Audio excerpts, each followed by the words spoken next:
Hey guys, welcome to iGyaan. Today we are checking out the new Pixel 11 Pro Fold. I think this is a massive improvement over the previous generation, and this is actually the phone in the entire lineup that has seen the best upgrades. So let's talk about it. Let's talk about the Pixel 11 Pro Fold in this video. Let's get started.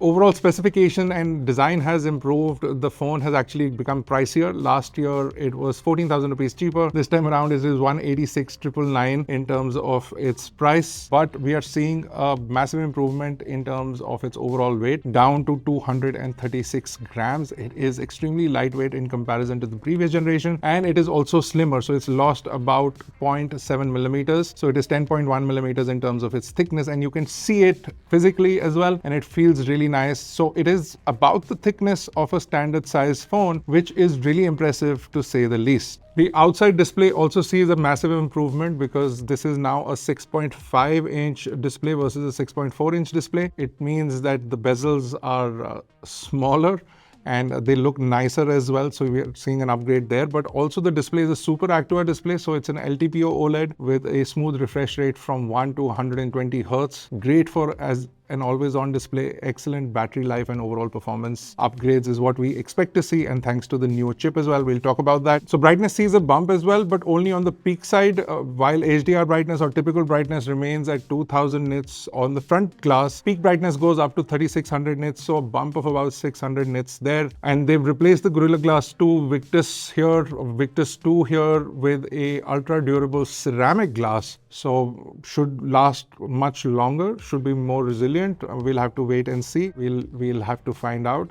The inner display also sees slight improvements while the size remains the same. It's an 8-inch Super Actua Flex display, so 1 Hz to 120 Hz of refresh rate. You do have a slight bump in terms of brightness. So to match the outer glass, the inner glass is also 2000 nits in HDR and 3600 nits in terms of its peak brightness. Bezels are still fairly thick and you still feel the crease on the folding display.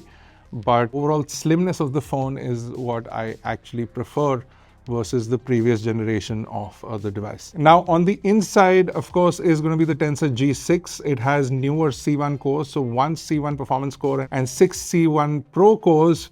While 7 cores lesser than the G5, which had 8 cores, overall performance on these devices has improved, and you can see that in benchmarks as well. And then you do have the same RAM for these devices. The storage has actually gone up from 256 to 512, so you get only one variant with 512, and you also only get one color, this green one this time around. I think it looks really nice. You also get zoned UFS, so you can use some of your UFS storage as RAM or for RAM tasks, which is okay, I guess, because you have that 512 gigabyte. But 16 gigabyte is good. At least they haven't downgraded like they have on the Pro phones. The cameras on this also see slight improvements. So on the back, you have a 48 megapixel camera with an f1.7 aperture, a slightly larger 85-degree field of view. And then you have a 10.5 megapixel ultra wide camera, which is the same as last year, f2.2 aperture, 127-degree field of view.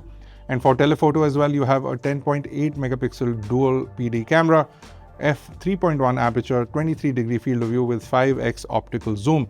Now, these phones support 4K at 60p, unlike the Pro phones which do support 8K.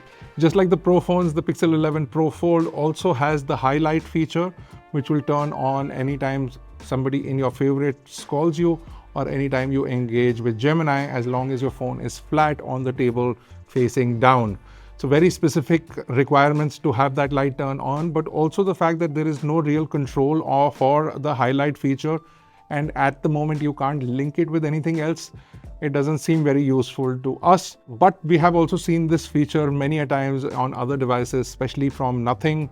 So there is nothing special going on with the Pixel 11 Pros or the Pixel 11 Pro Fold. Now, just like all the other devices, this is also IP68 and has all the interesting AI features baked in, including their new Rambler feature, which allows you to dictate a long piece of text and have AI sort of condense it down to actually usable information. And this is great for sending texts or having conversations, or if you're just thinking out loud, it'll be great for that. You also have a magic capture feature built into the camera. And then you also have all those other older AI camera features that work really well, including night sight, which I think works really well on Pixel devices. And they've added a bunch of new creator tools as well that allow you to better frame. They also have a teleprompter feature baked in to these devices. So a big push towards creators by Google for the Pixel 11 series. Again, we'll have it tested for you long term. And if you would like us to include anything in the review, let us know.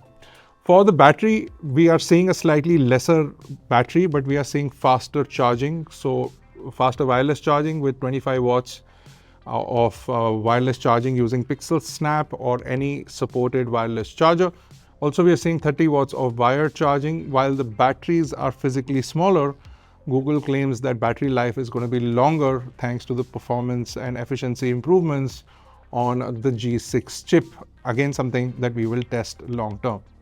The entire Pixel lineup supports Wi-Fi 7 as well as Bluetooth 6, which is not any different from last year. Also, you get one physical SIM and a secondary eSIM option. So all these phones are also dual SIM capable. So that was a quick look at the new Pixel 11 Pro Fold. What are your thoughts on this foldable? I actually like the upgrades on the Fold more than I like the upgrades on the regular Pros.